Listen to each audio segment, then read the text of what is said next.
Hello friends, नमस्कार। विशिष्ट study channel में आप सभी का स्वागत है। फ्रेंड्स, आज के इस वीडियो में बीपीएससी के लिए प्रैक्टिस सेट 1 करने वाले हैं और ये जो एडिटोरिया का न्यू वॉल्यूम आया वॉल्यूम 3, इससे संबंधित प्रश्न है। सो फ्रेंड्स, आइए स्टार्ट करते हैं। आज का पहला प्रश्न है, भारत के 15वें राष्ट्रपति द्रौपदी मुर्मू जी ने राष्ट्रपति चुनाव में किसे हराया है? इस प्रश्न का सही आंसर हो जाएगा ऑप्शन सी, यशवंत सिन्हा। द्रौपदी मुर्मू जी ने यशवंत सिन्हा को हरा करके भारत के 15वें राष्ट्रपति के रूप में शपथ ग्रहण किए हैं और ये भारत की दूसरी महिला राष्ट्रपति एवं भारत की प्रथम महिला आदिवासी राष्ट्रपति बन चुकी हैं। जगदीप धनखड़ जी, इन्होंने मार्गरेट अल्वा को हरा करके भारत के उपराष्ट्रपति बन चुके हैं। अगला प्रश्न है, भारत के राष्ट्रपति से संबंधित अनुच्छेदों को सुमेलित करें। तो इस प्रश्न का अनुच्छेद जो 72 है, क्षमादान की शक्ति प्रदान करता है। 61 महाभियोग की शक्ति। अनुच्छेद 55 राष्ट्रपति के चुनाव का तरीका का वर्णन किया गया है और अनुच्छेद जो 53 है, इसमें राष्ट्रपति की कार्यपालिका शक्ति और अनुच्छेद 54 राष्ट्रपति का चुनाव से संबंधित है। इस प्रश्न का सही आंसर हो जाएगा ऑप्शन ए। अगला प्रश्न है, भारत के उपराष्ट्रपति के संबंध में निम्नलिखित कथनों पर विचार करें। तो इस प्रश्न का सही आंसर हो जाएगा ऑप्शन बी, 2, 3 और 4। ऑप्शन बी, 2, 3 और 4 सही हो जाएगा इस प्रश्न का आंसर। अगला है, ओलंपिक चैंपियन नीरज चोपड़ा ने विश्व एथलेटिक चैंपियनशिप में कौन सा पदक जीता है? तो इस प्रश्न का सही आंसर हो जाएगा ऑप्शन बी, रजत पदक। नेक्स्ट है, हाल ही में भारत के 5 नए आर्द्रभूमि को रामसर साइट के रूप में नामित किया गया है, उनमें शामिल नहीं है। इस प्रश्न का सही आंसर हो जाएगा उपयुक्त सभी। ई, जो कारिकल पक्षी अभ्यारण्य है, ये तमिलनाडु। पल्लीकर नई मार्स रिजर्व फॉरेस्ट, ये तमिलनाडु से संबंधित है। साख्य सागर आर्द्रभूमि एमपी में है, जबकि पाला आर्द्रभूमि मिजोरम से संबंधित है। और वर्तमान में रामसर साइटों की संख्या है वो 64 हो गई है। इससे पहले रामसर साइटों की संख्या 49 थी और जुलाई में 5 रामसर साइट जोड़े गए, तो इस प्रकार से 54 हो गया और अगस्त में 10 और रामसर साइट ऐड हो चुके हैं, तो इस प्रकार से वर्तमान में 64 रामसर साइट है। तो अगला देख लेते हैं,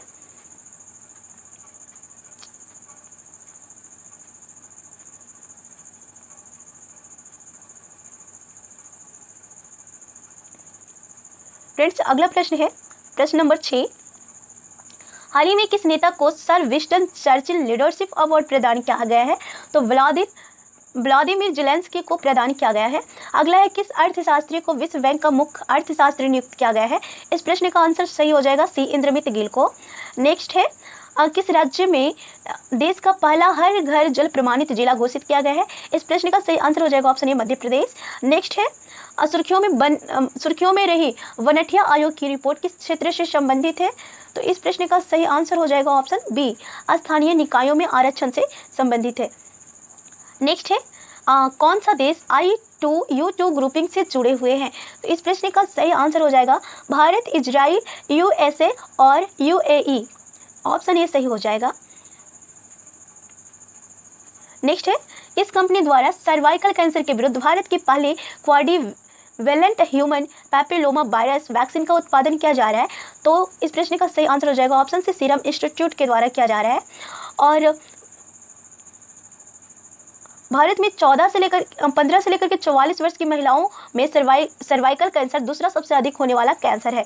नेक्स्ट प्रश्न है, भारत के तीसरे पावर एक्सचेंज के रूप में किसे लॉन्च किया गया है? तो इस प्रश्न का सही आंसर हो जाएगा हिंदुस्तान पावर एक्सचेंज। नेक्स्ट है, वर्ल्ड पॉपुलेशन प्रॉस्पेक्टिस रिपोर्ट 2022 के अनुसार भारत किस वर्ष चीन की आबादी से आगे निकल जाएगा? तो 2023 में भारत की जो जनसंख्या है वो चीन की जनसंख्या से अधिक हो जाएगी। नेक्स्ट है, निम्नलिखित में से कौन सुमेलित नहीं है? तो इस प्रश्न का सही आंसर हो जाएगा ऑप्शन ई। इसमें जो सभी सुमेलित है। नेक्स्ट है, 2022-23 के लिए किस शहर को SCO की पहली सांस्कृतिक और पर्यटन राजधानी के रूप में चुना गया है? तो इस प्रश्न का सही आंसर हो जाएगा वाराणसी को। नेक्स्ट है, जेरूसलम डिक्लेरेशन इजराइल और किस देश के बीच रणनीतिक समझौता हुआ है? तो USA अमेरिका के बीच में हुआ है। नेक्स्ट है,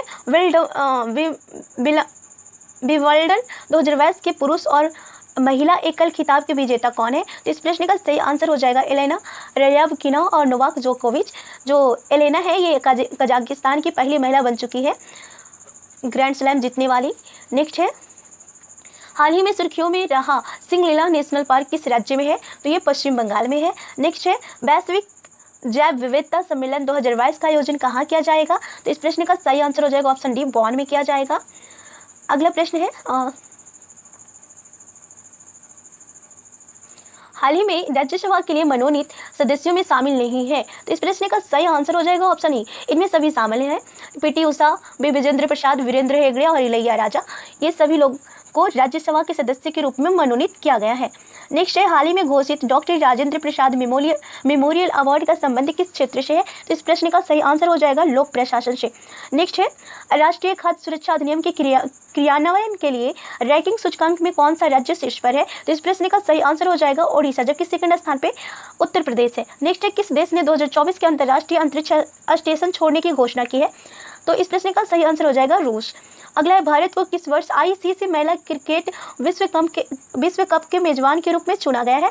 तो इस प्रश्न का सही आंसर हो जाएगा 2025, जबकि 2024 के लिए बांग्लादेश और 2026 के लिए इंग्लैंड को चुना गया है। नेक्स्ट है, हाल ही में किस राज्य पुलिस ने EFIR प्रणाली शुरू की है? तो EFIR प्रणाली शुरू करने वाला ये गुजरात है। नेक्स्ट है, हाल ही में किस पनडुब्बी को भारतीय नौसेना से सेवा मुक्त किया गया है? तो इस प्रश्न का सही आंसर हो जाएगा INS सिंधु ध्वज को 35 वर्ष सेवा के उपरांत इन्हें सेवा मुक्त कर दिया गया है। नेक्स्ट है, denial of safe haven initiative और workshop on anti corruption and economic development किस संस्था से संबंधित है? तो इस प्रश्न का सही आंसर हो जाएगा ऑप्शन डी, ब्रेक्स। नेक्स्ट है, संस्कृति मंत्रालय ने किस शहर में धमक्का दिवस 2022 समारोह आयोजित किया है? तो इसका आंसर हो जाएगा सारनाथ। अगला प्रश्न है, state food security and nutrition in the world 2022 report किस संस्था के द्वारा जारी की गई है? तो इस प्रश्न का सही आंसर हो जाएगा संयुक्त राष्ट्र। अगला है, हाल ही में किस संस्था ने कोविड-19 के प्रबंधन के लिए आयुष प्रथाओं का संग्रह जारी किया है? तो इस प्रश्न का सही आंसर है NITI Aayog, option A. Next है, फ्यूज का सिद्धांत किससे संबंधित है? तो फ्यूज का जो सिद्धांत है ये विद्युत के ऊष्मीय प्रभाव से संबंधित है। अगला प्रश्न है, उपयुक्त में से कौन से सही सुमेलित है? तो इस प्रश्न में इलेक्ट्रिक जनरेटर, इस प्रश्न का सही आंसर हो जाएगा ऑप्शन ई, ऑप्शन ई, जो कि इसमें सारा है वो सुमेलित नहीं है। नेक्स्ट है, यदि एक गोलीय दर्पण को किसी द्रव में डुबाया जाता है तो उसकी फोकस दूरी अपवर्तित रहती है, ऑप्शन सी आंसर सही हो जाएगा। नेक्स्ट है, प्रकाश तरंगों के एक माध्यम से दूसरे माध्यम में जाने पर चर प्रभावित होते हुए हैं। तो जब प्रकाश एक माध्यम से दूसरे माध्यम में जाती है तो उस वेग और तरंग दैर्घ्य बदल जाते हैं, जबकि आवृत्ति नहीं बदलते हैं। तो इस प्रश्न का सही आंसर हो जाएगा ऑप्शन ए। नेक्स्ट है, किस बिंदु पर फ़ारेनहाइट तापक्रम सेंटीग्रेड तापक्रम का दुगना होता है? तो इस प्रश्न का ऑप्शन सही हो जाएगा सी, 160 डिग्री सेल्सियस। नेक्स्ट है 36वां प्रश्न, प्रकाश वर्ष होता है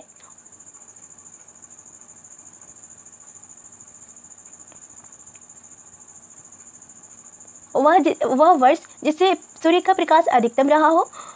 तो प्रकाश वर्ष सूर्य तथा पृथ्वी के बीच की औसत दूरी को मापता है। तो इस प्रश्न का सही आंसर हो जाएगा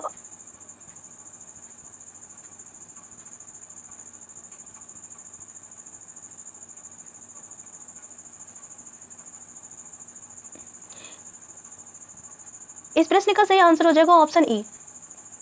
नेक्स्ट है, एक हॉर्स पावर में कितने जूल पर सेकंड होते हैं? तो इस प्रश्न का सही आंसर हो जाएगा 146। नेक्स्ट है, लोलक घड़ियां गर्मियों में सुस्त हो जाती है क्योंकि इसकी लंबाई बढ़ जाती है, इसलिए गर्मियों में सुस्त हो जाती है, जबकि सर्दियों में थोड़ा फास्ट हो जाती है। नेक्स्ट है, अतिचालक का लक्षण है, तो अतिचालक का लक्षण है शून्य पारगम्यता। नेक्स्ट है, निम्नलिखित में से कौन आउटपुट डिवाइस नहीं है? तो इस प्रश्न का सही आंसर हो जाएगा option B, touch screen. Next है, रेडियो एक्टिविटी का आविष्कार क्या था? तो रेडियो एक्टिविटी का आविष्कार बैक्यूरेल के द्वारा किया गया था। अगला भौतिक परिवर्तन का उदाहरण है, तो भौतिक परिवर्तन का उदाहरण जल का वाष्प में परिवर्तन, मोमबत्ती का जलना, दूध से दही बनने या पानी में चीनी का घुलना। तो इस प्रश्न का सही आंसर हो जाएगा ऑप्शन ई, पानी में चीनी का घुलना और जल का वाष्प में परिवर्तन होना, ये दोनों भौतिक परिवर्तन है, जबकि दूध से दही बनना और मोमबत्ती का जलना ये रासायनिक परिवर्तन है। नेक्स्ट है, परमाणु में कक्षा को भरने का क्रम नियंत्रित होता है। तो इस प्रश्न का सही आंसर हो जाएगा अफवाह का सिद्धांत द्वारा। अगला है, निम्नलिखित में से कौन एक मूल तत्व है? तो इस प्रश्न का सही आंसर हो जाएगा ऑप्शन सी, हीरा। आइए अगला 45वां प्रश्न देखते हैं, निम्नलिखित में से सबसे अधिक क्रियाशील धातु कौन सा है? तो सबसे, अगर इस ऑप्शन में देखा जाए तो इस ऑप्शन के अनुसार ऑप्शन ए सही हो जाएगा, तांबा। और तांबा के नीचे में पारा, चांदी और सोना होता है। नेक्स्ट है सोप स्टोन मुख्यतः है सोप स्टोन, तो मैग्नीशियम सिलिकेट को सोप स्टोन कहा जाता है। ऑप्शन सही हो जाएगा ऑप्शन डी। अगला है निम्नलिखित में से कौन सा जोड़ा तांबे के मिश्र धातु का नहीं है, तो इस प्रश्न का सही आंसर हो जाएगा ऑप्शन डी, रोज मेटल तथा टाइप मेटल। बाकी तांबा कांसा ये सभी में तांबा पाया जाता है। अगला है एक विलियन लाल लिटमस को नीला कर देता है, विलियन का पीएच मान है, तो इस प्रश्न का सही आंसर हो जाएगा ऑप्शन ई। अगला है बेकिंग सोडा है 49 का आंसर हो जाएगा ऑप्शन ए, सोडियम हाइड्रोजन कार्बोनेट। नेक्स्ट है निम्नलिखित पर विचार कीजिए, तो इस प्रश्न का सही आंसर हो जाएगा ऑप्शन ए 1, 2 और 3। नेक्स्ट है मॉर्फिन किससे प्राप्त होता है, तो ये अपरिपक्व फल से प्राप्त होता है, ऑप्शन सी। 52वां प्रश्न है हमारे तंत्र में अधिकतम एटीपी अणुओं को उत्पन्न करने वाला पद है, तो क्रेब्स चक्र, ऑप्शन सी। नेक्स्ट प्रश्न है ये 53वां प्रश्न हो, चलिए आइए देखते हैं 53वां प्रश्न। तो ये है पादप कोशिका का जंतु कोशिका से भिन्नता का कारण होता है, तो इस प्रश्न का सही आंसर हो जाएगा कोशिका भित्ति की उपस्थिति। पादप कोशिका में कोशिका भित्ति पाया जाता है जो कि सेल्यूलोज की बनी होती है, जबकि जंतु कोशिका में कोशिका भित्ति नहीं पाई जाती है। नेक्स्ट है चींटियों के अध्ययन को कहा जाता है, तो चींटियों के अध्ययन को मिर्मिकोलॉजी कहा जाता है, जबकि हर्पैथोलॉजी जो कि सरीसृप और ओविपाइचर का अध्ययन किया जाता है। अगले है कौन सा अंग वसा को तोड़कर कोलेस्ट्रॉल बनाता है, तो ऑप्शन ए यकृत। नेक्स्ट है हथेली में पाई जाने वाली हड्डी है, हथेली में पाई जाने वाली हड्डी, तो ये मेटाकार्पल है। नेक्स्ट है कौन सा विटामिन ई से संबंधित रासायनिक पदार्थ है, तो विटामिन ए को टेकोफेराल कहा जाता है, ऑप्शन ए सही हो जाएगा। और विटामिन ई को इससे इसकी कमी से नापुंसकता, वंशपन आदि रोग हो जाते हैं। विटामिन B7 को बायोटिन कहा जाता है, जबकि विटामिन डी को कैल्सिफेरॉल कहते हैं। अगला है विडाल परीक्षण किसके लिए किया जाता है, तो विडाल परीक्षण वो टाइफाइड के लिए किया जाता है, जबकि एलिसा टेस्ट है वो एड्स के लिए किया जाता है। नेक्स्ट है सूखा सहिष्णुता से संबंधित हार्मोन है, तो इस प्रश्न का सही आंसर हो जाएगा ऑप्शन ए एबिसिसिक अम्ल। अगला है साल का टीका निम्नलिखित में से किस व्याधि से संबंधित है, तो साल का टीका जो है वो पोलियो से संबंधित है, ऑप्शन डी। नेक्स्ट है किस संधि के अनुसार मराठा संगठन का वास्तविक नेता पेशवा बन गया था, तो इस प्रश्न का सही आंसर हो जाएगा ऑप्शन सी संगोला की संधि। अगला है क्वेश्चन नंबर 62, निम्नलिखित में से कौन सा कथन असत्य है, तो इस प्रश्न का सही आंसर हो जाएगा ऑप्शन ई।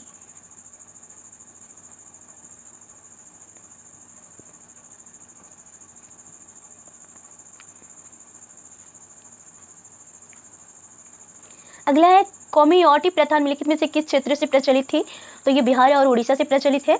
नेक्स्ट है असबाग ए बगावत ए हिंद नामक पुस्तक का संबंध किससे है, तो 1857 के विद्रोह से संबंधित है, और ये पुस्तक सर सैयद अहमद के द्वारा लिखा गया था। नेक्स्ट प्रश्न है 14 जून 1947 को अखिल भारतीय कांग्रेस समिति की नई दिल्ली में हुई बैठक में भारत के विभाजन का प्रस्ताव किसने प्रस्तुत किया था, तो गोविंद वल्लभ पंत के द्वारा प्रस्तुत किया गया था। नेक्स्ट है निराश्रित महिलाओं के लिए मुक्ति सदन की स्थापना निम्नलिखित में से किसने की थी, तो ये पंडिता रमाबाई के द्वारा की गई थी। नेक्स्ट है प्रसिद्ध नाटक नील दर्पण का अंग्रेजी में अनुवाद किसने किया, मधुसूदन दत्त के द्वारा किया गया था। अगला प्रश्न है निम्नलिखित में से किसने स्वदेश बांधव समिति का गठन किया गया है, तो अश्विनी कुमार दत्त के द्वारा स्वदेश बांधव समिति का गठन किया गया। अगला प्रश्न है किस वर्ष अंग्रेजों के समय भारत में प्रथम जनगणना संपन्न हुई थी, तो 1872 में की गई थी लॉर्ड मेयो के द्वारा, जबकि नियमित जनगणना लॉर्ड रिपन के द्वारा 1882 से शुरुआत हुआ है। अगला प्रश्न है निम्नलिखित में से किसने कहा था क्रांतिकारी आंदोलन तो सामाजिक सच्चाइयां हैं, इसके बिना समाज कभी प्रगति नहीं कर सकता। इस प्रश्न का सही आंसर हो जाएगा option A Lala Lajpat Rai. Next है लंदन में ईस्ट इंडिया एसोसिएशन की स्थापना किसने की थी, तो ये दादा भाई नौरोजी के द्वारा किया गया था। अगला है 1906 में अखिल भारतीय मुस्लिम लीग की स्थापना निम्नलिखित में से किस शहर में हुई थी, तो इस प्रश्न का सही आंसर हो जाएगा ऑप्शन ई ढाका में किया गया था। अगला है अवध किसान सभा की स्थापना निम्नलिखित में से किसने की थी, तो 1920 में बाबा रामचंद्र के द्वारा किया गया था। अगला प्रश्न है निम्नलिखित में से कौन सा सुमेलित नहीं है, तो इस प्रश्न का सही आंसर हो जाएगा ऑप्शन ई, इसमें सभी सुमेलित हैं। और समय कमीशन की नियुक्ति 1927 में की गई। प्रिंस ऑफ वेल्स का आगमन 1921 में हुआ। तृतीय गोलमेज सम्मेलन 1932। असहयोग आंदोलन 1920। नेक्स्ट है हिंदुस्तान स्टैंडर्ड समाचार पत्र के संपादक या संस्थापक निम्नलिखित में से कौन थे, तो इस प्रश्न का सही आंसर ऑप्शन सी सच्चिदानंद सिन्हा। अगले है 1857 के विद्रोह के संदर्भ में कौन सा